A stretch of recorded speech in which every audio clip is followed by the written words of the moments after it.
of Lisp. I'm also a free software enthusiast and also occasionally dab in. I'm also like a FreeBSD/Linux enthusiast, and I also preach a lot of Emacs. If you know me really well, I will try to force Emacs down your throat once in a while, though, because it makes all computing simple.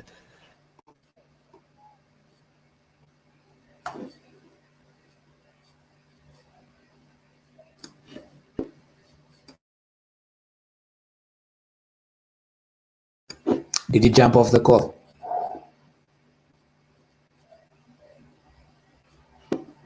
Seems so. Okay. Just wait for him to get back.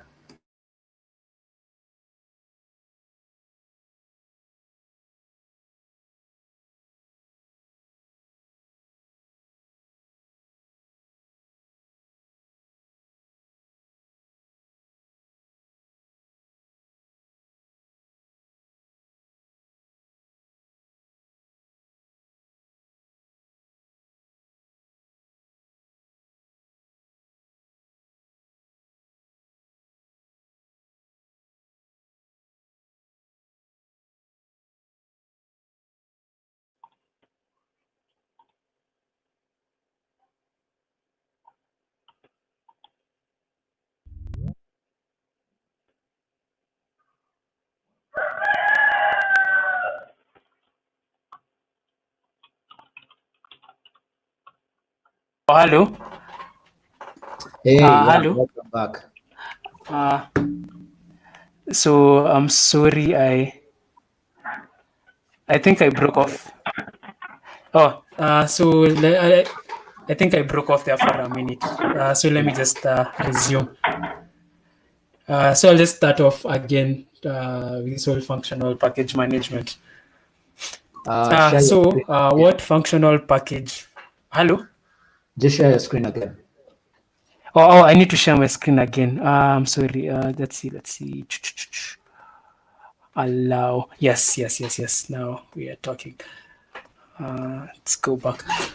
What functional package management tools offer is that for a given set of inputs, and in this case, the inputs are build scripts. It can be like a compiler, a patch to a library itself, or even a URL that points to, like, let's say, a CDN. You'll always get the same output, and that output is usually codified in your directory name. So I'll talk about that later. So the whole build and installation process is a pure function, and this guarantees reproducibility, and also it guarantees reproducibility and transparency. And also it allows for some fancy optimizations. So other solutions outside Guix that have a similar concept is Nix and Flatpak. So a bit of historical context here. Guix is based off Nix. The difference between Nix and Guix is that if you've used Nix before, they have this DSL that's very unique to Nix. And it's a bit frustrating to use because you're learning this DSL and you can only use it within the Nix ecosystem. So what Guix does differently is it uses Guile, which is a scheme. And Guile is the official GNU extension language for the GNU project. In fact, Guile stands for GNU Ubiquitous something extension language. I forget what the I and L mean. Yeah, but it's the official extension language for GNU. So if you learn Guile within the context of Guix, you can always use Guile outside Scheme. Outside the Guix ecosystem. And also, you can use all these fancy libraries that Guile comes with inside Guix. So that gives you a lot of power and freedom. So Another cool concept that Guix does is that all the repositories you have within that, the official Guix repository is free. They are GPL compatible. They do not allow any they do not allow any like non-free stuff there. For example, Firefox uses a non-GPL compliant license. So instead you'd find iSCAT. However, if you need to have these things, you can define your own channels. So channels is just like a concept where you'll define your own packages, say Firefox or like some other non-free things. Also, there's this Steam, a bunch of games. You can define them there, and then you can use them within your system. So for speed, if you start using Guix regularly, you'll be building things, and that can be time intensive. So to help save on time, instead of building things, there's this concept of having substitute servers. So remember earlier on, I mentioned that this is like a functional system where if you have the same inputs, you'll always have the same outputs. So somewhere on some server, like these things have been built for you. They are called substitute servers. And since the inputs to this build and the inputs on your own machine are the same, the binary will always be the same. The binary blob at the end of the build will be the same on the substitute server. So instead of building your own things, you can just download it from a substitute server. And then you can set up your own substitute server, which is like a single command you run. And you have your own substitute server if you own a VPS. So that's like a big plus. So why Guix? So the problem with a lot of distros, there's a high barrier to entry to like packaging. Say like it's rare to meet someone who like tries to package your own things in say Ubuntu or like Debian or even Arch.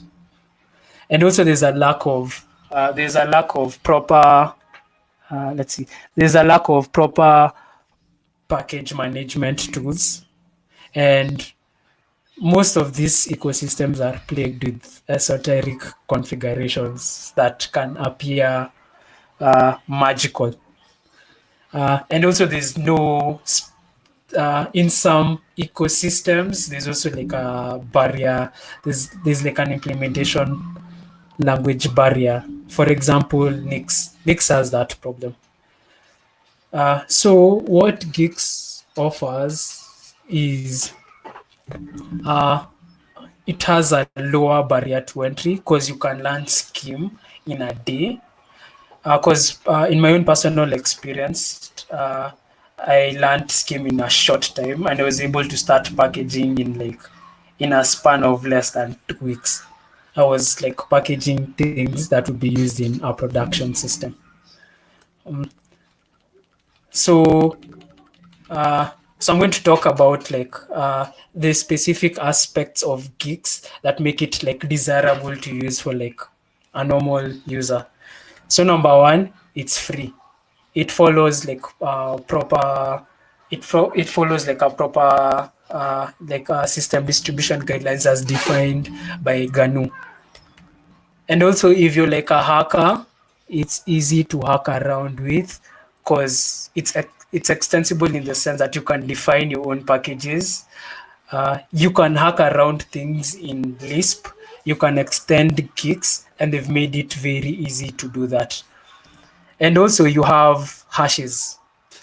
So let me give you an example of what a hash is. So this is a JavaScript library. When you download it, to verify that this is what is defined in this URL here, like GitHub jQuery cookie version 1.31, you have this hash. So if for some strange reason, this fella changed anything on that server, this build will fail. So it's transparent, and you always guarantee that what you're downloading is what you get because the hash is already defined in your package definition. And also you have like a per user package installation. So a good example of that is how I work with my Guix profile is I download everything. I download everything in a given user profile. That's like, in my case, Boniface M. And then everything related to my work, because I do not want all these biology packages to like pollute my environment. I'll create a separate profile for it elsewhere. And then I'll use that when working. So that's like really convenient. So another powerful feature Guix has, because it's functional, you can list out generations of packages you had. So if at one point you had downloaded, say, Emacs 25, you could always roll back your Emacs back to like 25. So you have a history of all the packages you downloaded. And then you can choose to go back to that history if you want. So since Guix is functional, it allows for some very unique, some very interesting optimizations. So for example, let's say you have a system like where you have different user profiles. Like you have like user A, user B, user C, user D. And then user A downloads Emacs version 26. So the Emacs this person downloads will only be isolated to user A.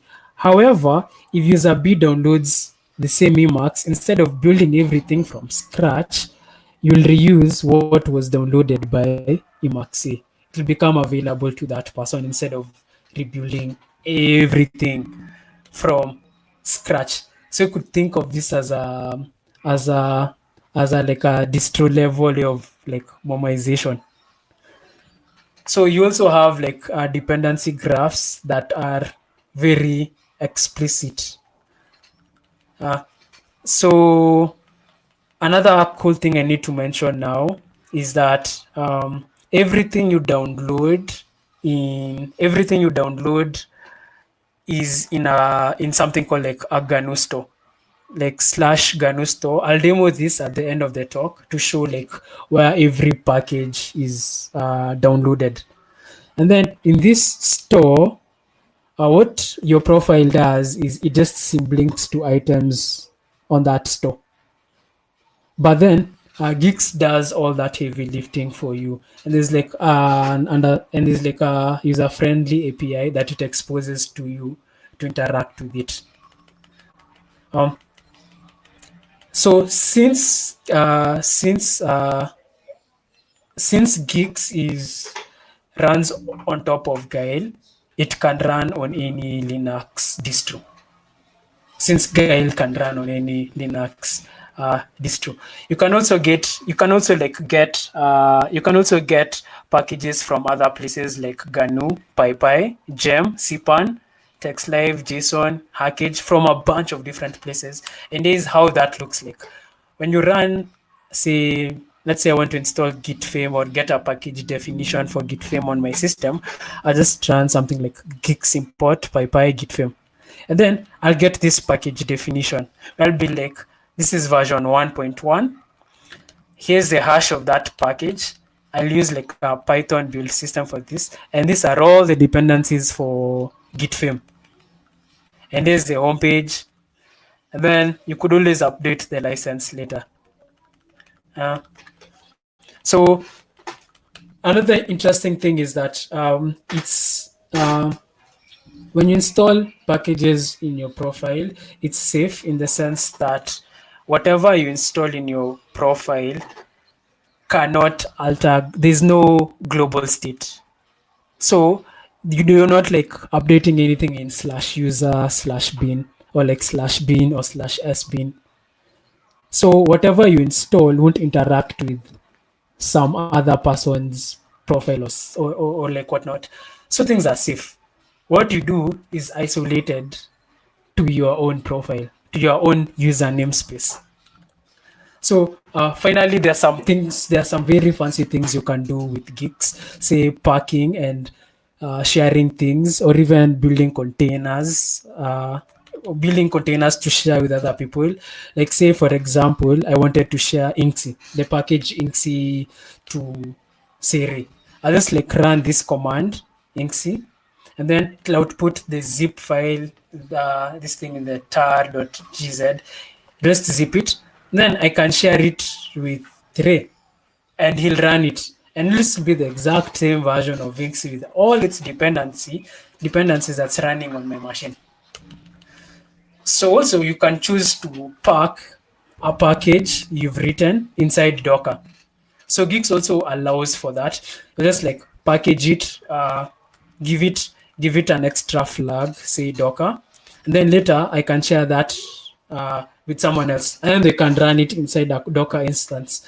So this is especially useful if you're working with someone who doesn't have Guix, or if someone who's like is on a separate platform, like say Windows. So Guix also supports other file systems or other ways of like packing things, and one of them is SquashFS.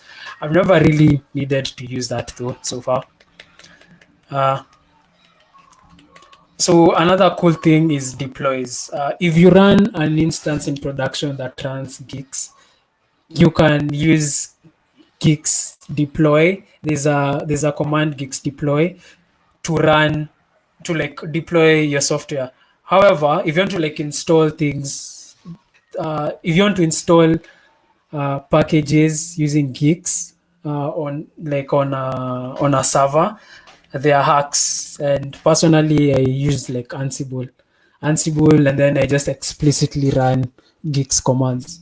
But this is a work in progress, and it's something that like I think will be like improved on, like making deploys on systems that run Guix easier. So I also have to mention the concept of having like a manifests file. So if I want to share all the packages that I have with my system, I can just like export it to a manifest.scm file, share it with someone else, and then they can reproduce at least package wise what I have in my system. So this is really useful for me when I'm using a different machine. I'll just generate a manifest file for my profile, go to a new machine, run the manifest file, and then I just have reproduced everything that I had on my own laptop. So that's really cool. So examples. So here's an example of like a channel which has definitions for what's this thing called, which has definitions for like bioinformatics packages that I help to like run. So you can have a look at that later. So here's an example of a package I helped like define. So I chose to use like a JavaScript library, an old deprecated library, to show how extensible, how flexible Guix is. So a bit of context here. So where I work, we chose to like package all our dependencies inside Guix. Those include like JavaScript libraries. So you could within Guix, you can like not only define like anything that you can do computation on using Unix tools, you can package it inside Guix. And here's a good example of it. So the idea is I have a JavaScript jQuery library. Its repository is listed here on this GitHub URL. Here's the hash, and then I'm like, copy this thing into this location in my Guix profile, into this specific folder, and then as its input, it's this source I defined here, this definition, this source, this block. That's it. And once I run that, I'll have the library copied on that location, and then I can serve it using whatever library I want, using whatever framework I want. Yeah, and that's it for like for me in this talk. So your help is really welcome. If you want to like have conversations around Guix. People are really active on the Guix IRC channel, and people are very, very, very, very friendly. Yeah, so you can report bugs, packages. You can add packages if you want. So that's it for this talk. So before I open this for any further conversation, I want to show you what the Guix store is. And I'm going to use bash GNU store. So just a minute, source output. Yeah. So as you can see, like this weird like output, like everything you ever install on your Guix machine will be put in this store. And then the name is this weird hash plus the package name. So this weird hash thing, like the 00213, it's a combination of all the build inputs you had originally. So it will form this name. So this guarantees that you'll always have like a consistent output, if I may call it that. You'll always have like a consistent output that's codified in the name. And then this, for some of these folders, you'll use this now to build now your package in Guix. And that's it for me for this talk. Questions are welcome. I'm taking questions now. Hello. Hey, so thank you for that. I have a question, and it's from your experience of using Guix. What are some downsides? What are some things that bother you, or some quirks about it as a tool? Space. It can consume a lot of space. Like I know for the Guix bioinformatics package we use, because we have a lot of unnecessary dependencies. Downloading one small package, it's like less than 100 MB, will take 20 GB because of this whole weird dependency graph. So you see, when you're defining a package, you like the inputs to this package you have are very, very explicit. So if your dependency graph is crazy, you end up having like some massive downloading like massive things just to build one single package. Yeah, and then it consumes space because you have these previous packages you downloaded. So if you have like say 50 history, if you have 50 generations of packages, that's like a whole lot of space. So this is a nuance, but the solution that the Guix community has for this is the idea of garbage collection. So you can run like Guix garbage collect, then delete unused packages, or like clear caches you don't need. Yeah, but space is like a big problem. Another problem is when you need to have like some very custom packages.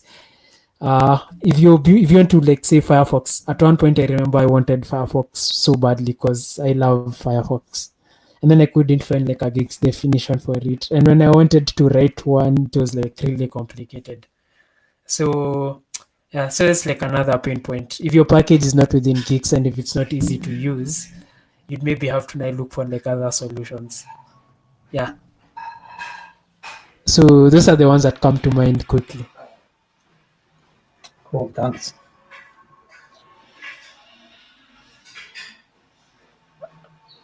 Are there any other questions? Yeah. Popping tonic, thanks, man. Ogmood is kickers. Hello? Hello, I'm saying Ogmood. I'm reading the comments here. Oh, yeah. I also have a question, yeah. Two questions, actually, yeah. So the first one is like my experience with Guile is like it gets like very tedious to write. I was using it trying to extend make. So is there like a standard library for it? Because like coming to Guile from something like Chicken, it's a bit like a lot of work to write before you start focusing on what you want to do. there's a lot of things you have to define. And then the other question is, you mentioned that you can use Guix with things like Hackage and PyPy. So does that mean like the package you want to use and all of its dependencies have to have been defined within Guix, or you can just only just the top package has to be defined, and then it will use the dependency resolution for Python to install? So that's a good question. So for the first question, how long ago is this that you used Guile? Like how long? Because it's like a major upgrade to Guile 3 this year.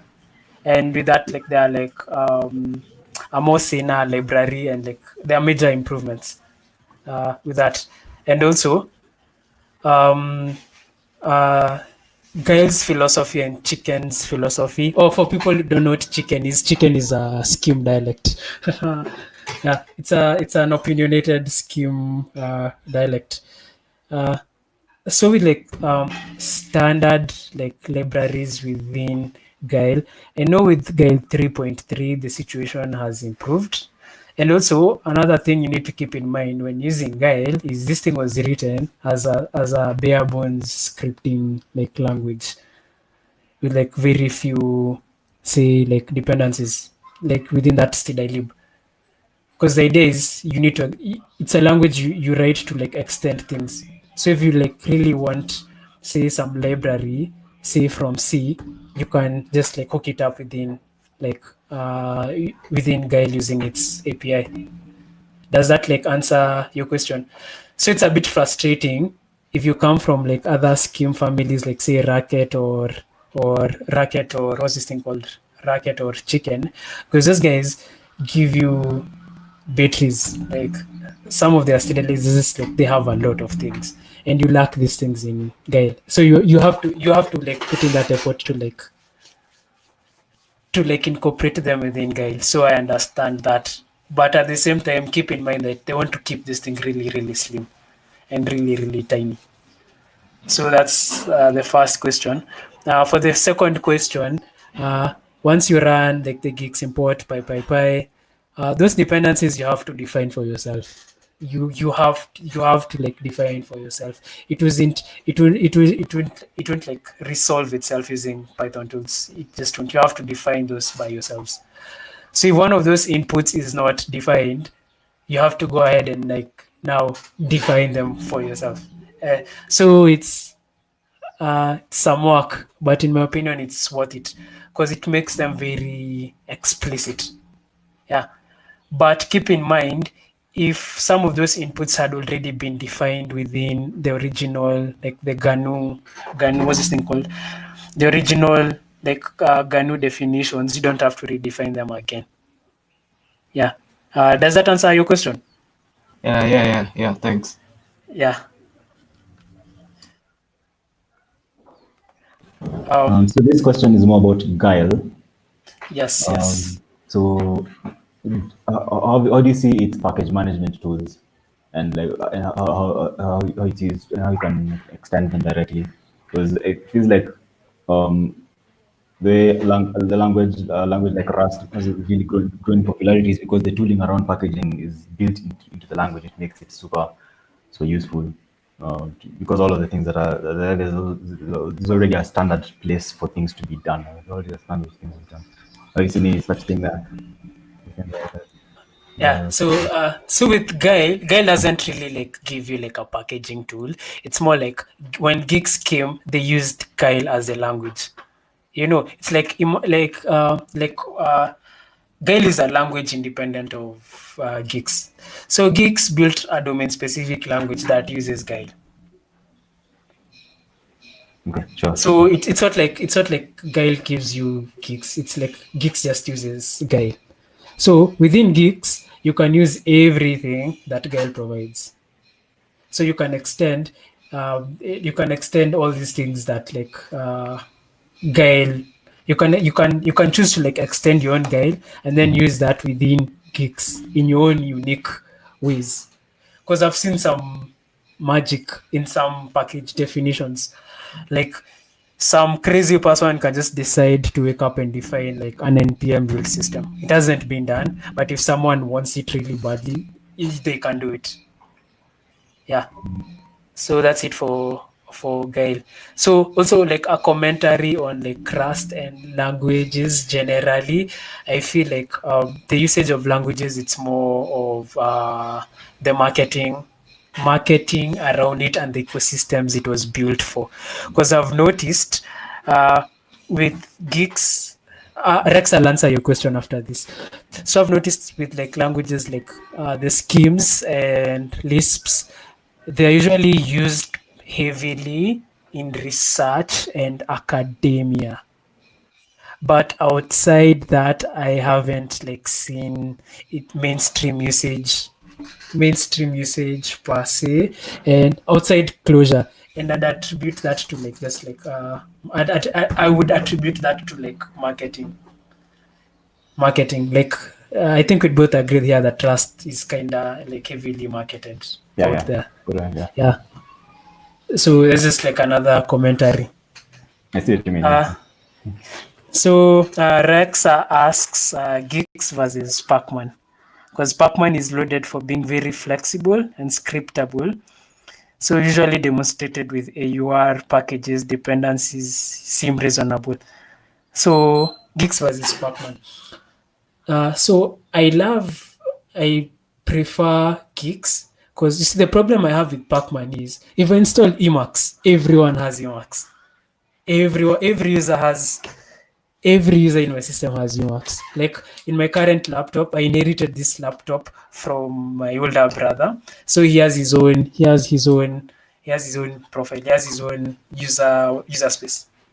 So with Pacman and AUR, if I decide to like, the other day I removed Haskell, and I also removed Haskell for him because he uses it. So that means when he comes back, he'd have to now like reinstall Haskell.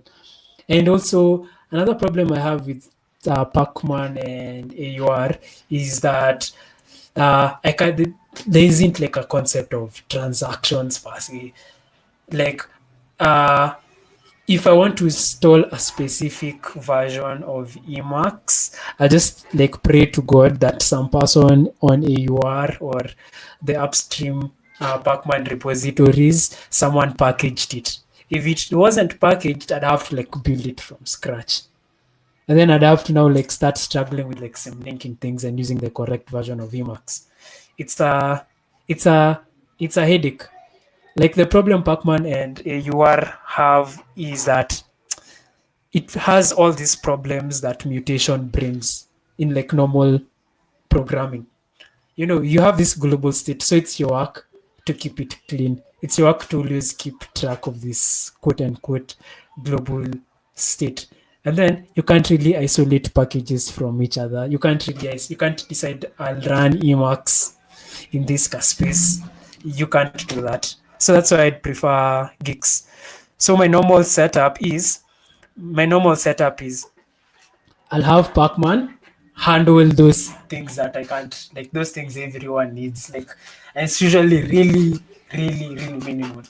And then I'll have Guix handle everything else. So in my specific setup, I've installed. I am the only person who has access to Emacs, to XWM, to Firefox. I've installed Firefox within Guix. Yes, I've used that channel for that. So that means when John comes and reclaims this laptop, he has nothing. He'll have to install things for himself. Yes, and also an interesting point Popping Tonic has brought up is that packaging in Pacman is weird.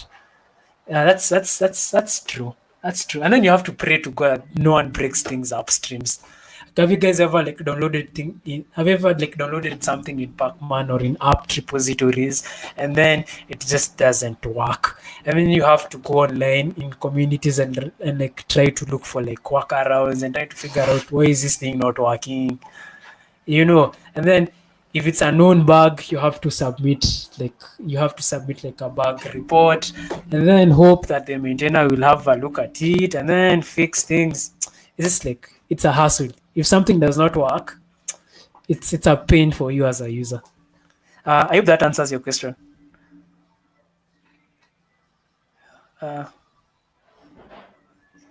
Yeah.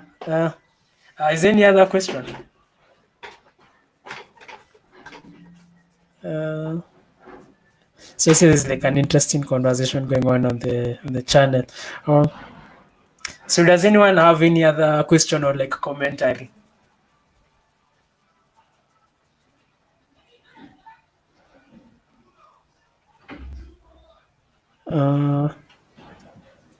So it looks like that's it with the questions. Okay.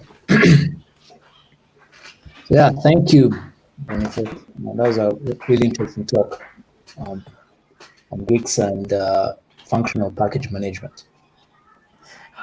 Yeah. So Popping Tonic wants to speak. So my question was basically trying to think. So since this is what can be built on top of it, like what extra forms of automation can be added here? With Guix. Yeah. So I think the power of Guix that I've seen so far. So with automation so far, in that Guix ecosystem, or rather how I handled it, is like I use tools like Ansible to run Guix command remotely. But the power that I've seen with Guix is like the ability to define your own packages on a whim. Yeah, so I've seen that in the context of like my day job. Like someone woke up and was like, dudes, we are replacing every JavaScript instance in our library. We're packaging it inside Guix. We're isolating this thing, and I just like did that work in like a span of like a week. I was able to just like come up with package definitions in JavaScript. And then keep in mind, I have never done packaging before in my life. And I did all this work without like supervision or like direction. I just like read the docs and I was like, this is how you do this. Extended it. So it's more like the barrier to entry to writing new packages is surprisingly low. It's like surprisingly low. And then you've brought like another interesting question, like extending in terms of like automation, and maybe like add to that, like adding DevOps tools. I feel like the ecosystem is so flexible. You can just like wake up and start building a tool of your own. So an example of that is, let me share the link, Sheepdog. An example of like a DevOps tool, like we'll be working on in the coming, like in the next 1-2 months, is monitoring things. So let me post the link. Control V. So an example of like a DevOps tool, like I want to build is like Sheepdog. Being able to like monitor services, we call them ships, and like barking. Like a dog barking when things go wrong. So Guile and Guix make building that tool really surprisingly easy. Yeah. So other than that, on matters automation, you just use other tools like Ansible to handle that for you. Cool. Yeah. But if you have like a Guix system in production, Guix provides you with like a command deploy that you can use to like just deploy software on that machine. But the problem, it's only isolated to Guix the distribution. Okay, that brings up another question. So does it have the same kind of live reload options when running or setting up packages themselves? Since what do you mean? There is an interpreter they're running. There's a scheme interpreter they're running when like. So do you use the same kind of debug tools and the cycles whenever you're changing the definitions on the fly? Yes, you're writing the definitions in a REPL and actually like seeing results in real time and anything like that. Yes. But for that, you have to get your hands dirty and understand some low-level things of how like packages work. Because I've had to do that like once or twice. So Guix provides you with this programming API that you can use to interact with the store directly when debugging things.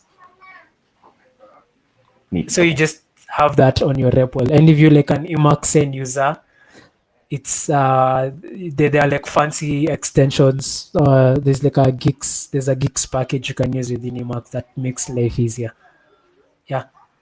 And then so if you're like a really curious person, it's like a plus, because you get to understand how some maths concepts are used. Like I know within Guix to make things to avoid side effects, there's this concept of having a store monad, like having a monad handling mutations within the context of like a monad, so that's like a really intellectually stimulating if you're into that kind of thing. And you can read about it on the, what's this thing called, on the docs. So let me post it here.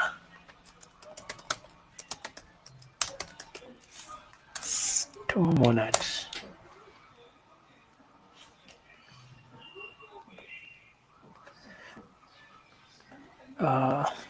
Awesome. Thank you. So I've just posted the link. Yeah.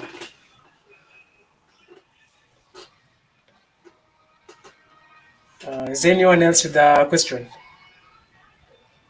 Oh, hi Charles. I can see you there, was it? Cool. So if there's no one else with a question, I'm just gonna close the live chat. Oh, did you have a question, Charles?